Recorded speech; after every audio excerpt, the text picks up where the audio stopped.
ಹಾಸನದ powerful family ಈಗ powerless. ದಿನ ಬೆಳಗಾದ್ರೆ ಅಧಿಕಾರಿಗಳೇ ಕ್ಯೂ ನಿಲ್ತಾ ಇದ್ದಂತ ಮನೆ ಅದು. ಆದ್ರೆ ಇವತ್ತು ಖಾಲಿ ಖಾಲಿ ಹೊಡಿತಾ ಇದೆ. ಯಾರು ಕ್ಯಾರೆ ಅಂತ ಇಲ್ಲ, ಯಾರು ಅತ್ತ ಕಡೆ ಸುಳಿತಾನೂ ಇಲ್ಲ. ದೇವೇಗೌಡರು ಕಟ್ಟಿ ಬೆಳೆಸಿದಂತ ಭದ್ರಕೋಟೆಯೇ ಛಿದ್ರವಾಗಿ ಹೋಗ್ಬಿಟ್ಟಿದೆ. ಹಾಸನವನ್ನ ಆಳಿದ ಕುಟುಂಬ ಪೆನ್ ಡ್ರೈವ್ ನಿಂದ ತಂಡ ಹೊಡೆದಿದೆ. ನೋಡಿ, ಇಡೀ ಹಾಸನವನ್ನ ಆಳ್ತಾ ಇದ್ದಂತ ಒಂದು ಕುಟುಂಬ, ಈಗ ಆ ಕುಟುಂಬದ ಪರಿಸ್ಥಿತಿ ಏನಾಗಿದೆ, ಏನಾಗ್ತಾ ಇದೆ ಅನ್ನೋದನ್ನ ಗಮನಿಸ್ತಾ ಇದ್ದೀವಿ. ಫಾರಿನ್ಗೆ ಪ್ರಜ್ವಲ್ ರೇವಣ್ಣ ಓಡ್ ಹೋಗಿದ್ದಾರೆ, ಜೈಲು ಹಕ್ಕಿಯಾಗಿದ್ದಾರೆ ಎಚ್.ಡಿ. ರೇವಣ್ಣ. ಇತ್ತ ಭವಾನಿ ರೇವಣ್ಣ ಅವರಂತೂ ಮನೆಯಿಂದ ಹೊರಗಡೆ ಬರ್ತಾನೆ ಇಲ್ಲ. ಹೊಳೆ ನರಸೀಪುರ ನಿವಾಸದ ಬಳಿ ಒಬ್ಬರೇ ಒಬ್ಬರು ಯಾರೂ ಕಾಣಿಸ್ತಾ ಇಲ್ಲ ಅನ್ನೋದು ದುರ್ದೈವ. ಪೆನ್ ಡ್ರೈವ್ ಬಿರುಗಾಳಿ ಎಬ್ಬಿಸಿಬಿಟ್ಟಿದೆ. ಹಾಗಾಗಿ ಇತ್ತ ಜೆಡಿಎಸ್ ನ ಕಾರ್ಯಕರ್ತರೆಲ್ಲ ಸೈಲೆಂಟ್ ಆಗಿದ್ದಾರೆ.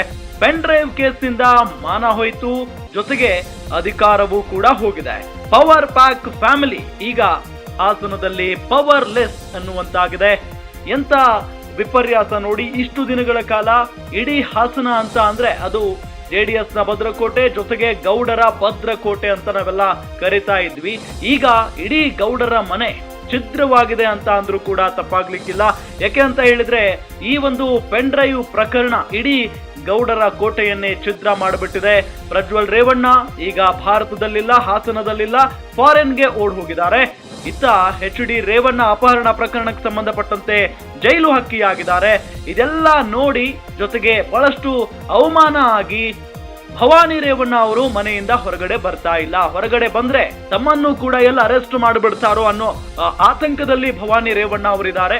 ಹೊಳೆ ನರಸೀಪುರದ ನಿವಾಸದ ಬಳಿ ಪ್ರತಿನಿತ್ಯವೂ ಕೂಡ ಸಾಕಷ್ಟು ಸಂಖ್ಯೆಯಲ್ಲಿ ಜನ ಇರ್ತಾ ಇದ್ರು. ತಮ್ಮ ಕಷ್ಟ ಕಾರ್ಪಣ್ಯಗಳನ್ನ ಹೇಳ್ಕೊಳ್ಳೋದಕ್ಕೆ, ರೇವಣ್ಣ ಅವರನ್ನ ಭೇಟಿ ಮಾಡೋದಕ್ಕೆ, ಭವಾನಿ ರೇವಣ್ಣ ಅವರನ್ನ ಭೇಟಿ ಮಾಡೋದಕ್ಕೆ ಹೋಗ್ತಾನೆ ಇದ್ರು. ಆದ್ರೆ ಇವತ್ತು ಆ ಹೊಳೆ ನರಸೀಪುರದ ನಿವಾಸದ ಬಳಿ ಒಬ್ಬರೇ ಒಬ್ಬ ಜನ ಕೂಡ ಸುಳಿತಾ ಇಲ್ಲ. ಪೆನ್ ಡ್ರೈವ್ ಬಿರುಗಾಳಿಯನ್ನೇ ಎಬ್ಬಿಸಿಬಿಟ್ಟಿದೆ. ಇದರ ಜೊತೆಗೆ ದಳ ಕಾರ್ಯಕರ್ತರು ಇಷ್ಟು ದಿನಗಳ ಕಾಲ ಏನು ಗೌಡರಿಗೆ ಜೈಕಾರವನ್ನ ಹಾಕ್ತಾ ಇದ್ರಲ್ಲ, ಆ ದಳ ಕಾರ್ಯಕರ್ತರು ಕೂಡ ಸೈಲೆಂಟ್ ಆಗಿದ್ದಾರೆ. ಪೆನ್ ಡ್ರೈವ್ ಕೇಸ್ನಿಂದ ಮಾನ ಮರ್ಯಾದೆ ಹೋಯ್ತು, ಜೊತೆಗೆ ಅಧಿಕಾರವೂ ಕೂಡ ಹೋಗ್ಬಿಟ್ಟಿದೆ. ಹಾಗಾಗಿನೇ ಪವರ್ ಪ್ಯಾಕ್ ಫ್ಯಾಮಿಲಿ ಈಗ ಹಾಸನದಲ್ಲಿ ಪವರ್ಲೆಸ್ ಆಗ್ಬಿಟ್ಟಿದೆ.